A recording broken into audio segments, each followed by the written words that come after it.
an exploration as to how we might contribute to the working through of these ideas. I'm delighted to introduce Dr. Kennedy Graham, who, dare I say it, we have known each other for a number of years. Kennedy was a very good friend of my brother, who was 5 years younger than I. They were in the same class at school, and they stayed very close friends for goodness knows, sort of 60 years. So that's brilliant. Kennedy, we appreciate all of your insights that you've gained from your experience, and so we look forward to what you have to present to us. The expectation is that Kennedy will speak for some 40-45 minutes or so, and then we'll look forward to having discussion. But the idea is that we will certainly close somewhere, well, I suppose it depends on the discussion, somewhere around 7:15, certainly no later than 7:30. It is possible that we might be able to welcome the Minister, James Shaw, who has indicated he certainly hopes to be able to attend, given the parliamentary procedure.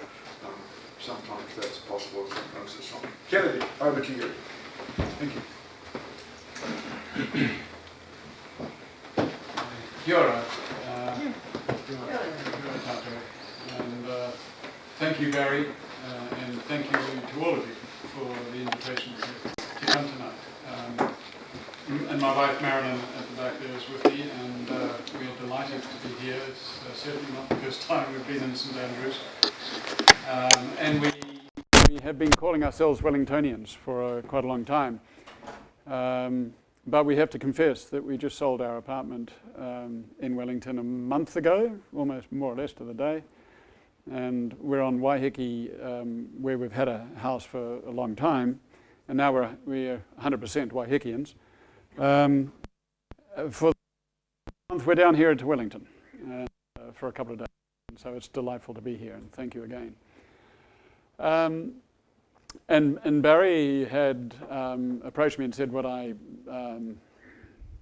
pick up the issue of the climate change draft advice paper, and very analysis and commentary. To state the obvious, I am, in my personal capacity, which is pretty much the only capacity I have, I'm a member of the board now of the New Zealand Centre for Global Studies, which is a charitable trust. Mostly professors, academics on the board. It's been going since 2013. I was the director for 8 years until 1 January this year, and I'm pretending to be and associate at Victoria University, but will be coming down to Wellington from time to time, I certainly hope. So I'm delighted to explore it, and the form to know just how much detail to go into, and especially, it will not be lost on you. First personal comment, I think climate change, I did half of my career on nuclear disarmament and the second half of my career on climate change. And I don't think there has been anything other beyond climate change that is more complex and challenging, and of course existential in its central importance to the future of humanity. So there's a little challenge. And I want to know how much detail to go into and how much to come to the surface, but we'll explore our way. And we'll kick off with the riveting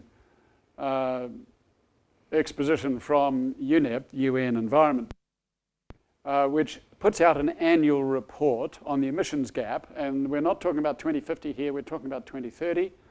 Obviously it has implications for 2050, and the two are very closely related. That will be a theme through tonight. And that's the emissions gap, which is the gap between the, firstly, the current baseline. Secondly, the pledges, and some of them are conditional and some of them are unconditional, so it immediately gets complicated.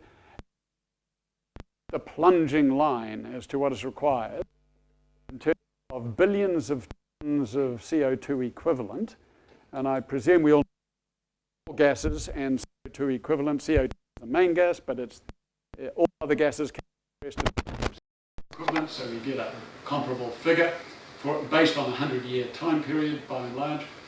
And so you would be going, well, there's the 2 degrees gap between current policies, pledges, and what's required by 2030.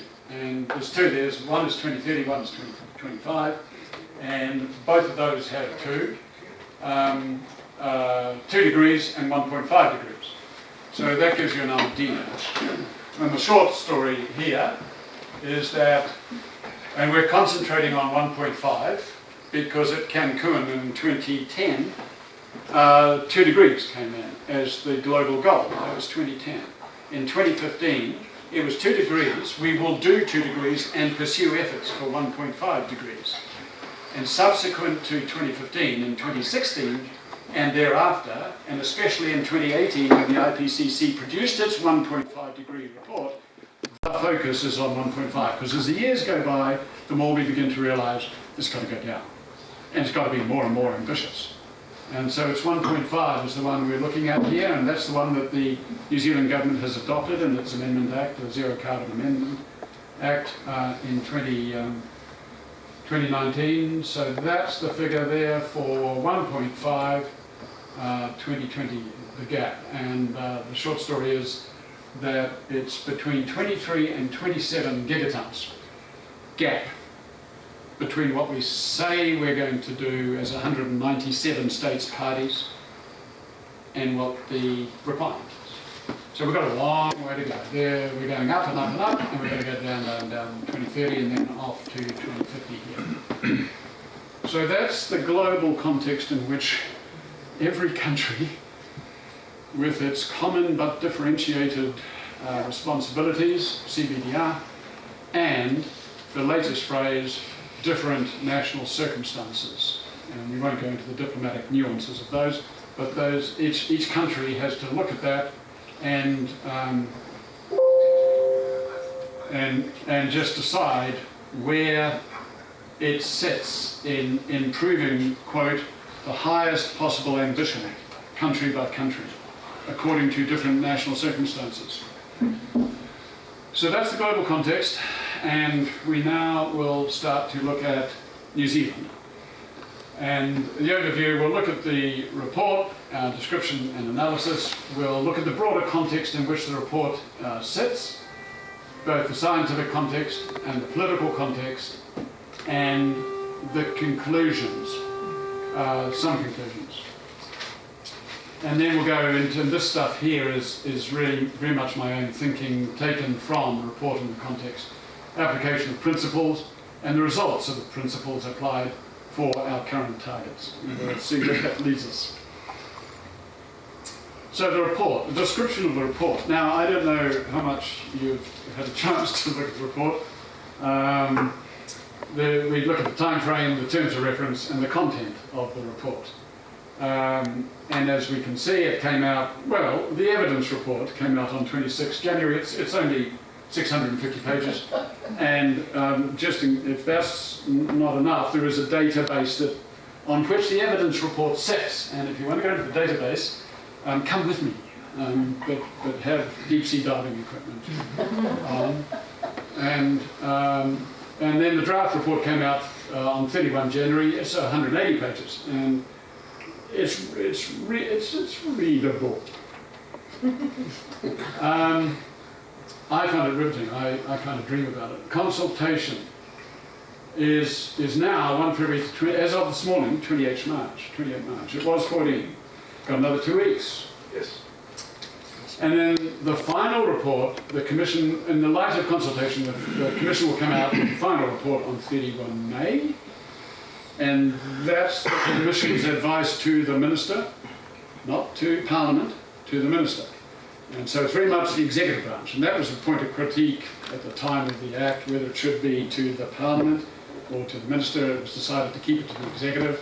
You can argue it both ways, but rest assured, the Minister then is obliged to table it in the House, and just like it's based very much on the UK precedent, and for good reason.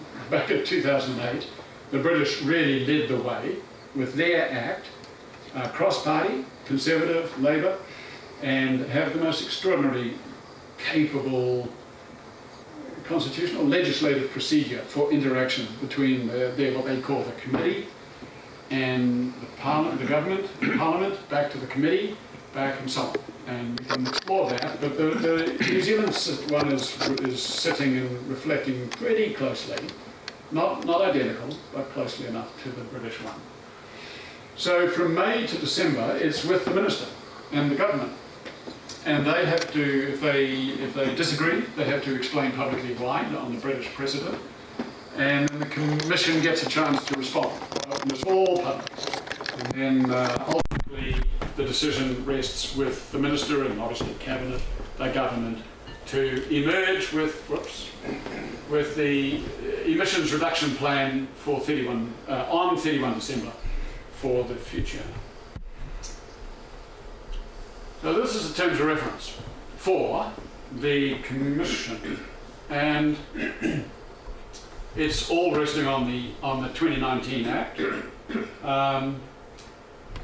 Section 5X3 gets worse than that. 6 budgets. The Commission is obliged to produce first 3 budgets, 2021 to 2035, 1 4-year, 2 5-year budgets by the end of this year, or the government is. A 4th, which will be 2036 to 2040. And this is quite important and worth noting. So we have to have that 4th budget by 2025, or the Commission does. And that's not a long way away. So if we think we need to improve everything, bear in mind that within 4 years, we have a chance, and so does the Commission, to do that. And then the 5th so that's 2041 to 2045 by 2030, and then the 6th one, which takes you up to 2050 by 2035. And that also reflects, in a way, the British system. Section 5.1. Now here's where it starts getting interesting. The words are the budgets and the annual figures, expressed as a net quantity of CO2, carbon dioxide equivalent, all 6 gases expressed in the one. So that's pretty critical to pick up on as a point of departure.